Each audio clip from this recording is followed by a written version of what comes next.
আমরা অত্যন্ত confidential source থেকে আমরা জানতে পেরেছি যে মোস্তফা কামাল টিপু এখানে অবস্থান করছে এবং উনি নিয়মিত তার অফিস পরিচালনা করছেন এবং সেই সাথে সন্ত্রাসী কর্মকাণ্ড যেগুলো আছে সেগুলো পরিচালনা করে যাচ্ছেন।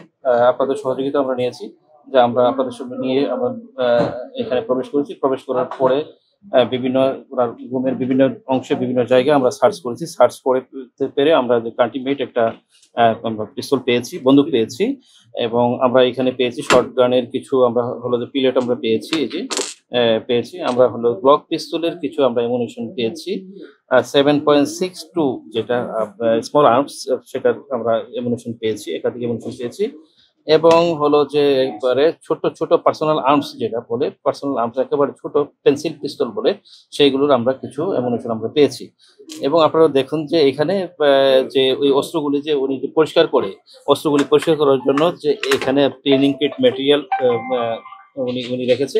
উনি শিডিউলি এবং পিরিয়ডিক্যালি এই কাজগুলি আপনার পরিচালনা করে এখানে ইতিপূর্বে এখানে অবশ্যই অস্ত্র পরিষ্কার করেছে এবং অস্ত্র যে পরিষ্কার করেছে সে আমরা এখানে কিন্তু আমরা সে প্রুফ কিন্তু পেয়েছি। এটা হলো ইউজড কিট এবং এটা হলো আনইউজড কিট। বিভিন্ন অস্ত্র পরিষ্কার করতে এই কিটগুলো আপনারা ব্যবহার করেন। বৈষম্য বিরোধী ছাত্র আন্দোলনে উনি যেটা দিয়ে আপনার ফায়ার করেছেন সেটা দিয়ে সেই অস্ত্রটা আমরা এখনো আমরা বের করতে পারি। নগরীর বিভিন্ন জায়গায় বৈষম্য বিরোধী আন্দোলনের সংক্রান্ত বিষয়ে আমরা মামলা হয়েছে, একাধিক মামলায় উনি যে কাগজপত্র যেগুলি করছে এগুলি এখনো আপনার হলো যে মূল্যায়ন করা অ্যাসেস করা এখনো সম্ভব হয়নি, এস্টিমেট করা সম্ভব হয়নি। রাফলি আমরা কিছু ইউজড এবং আনইউজড কিছু বিভিন্ন ব্যাংকের চেক বই যেটা আমরা পেয়েছি সেটা এখানে আমরা সিগা লিস্ট করেছি।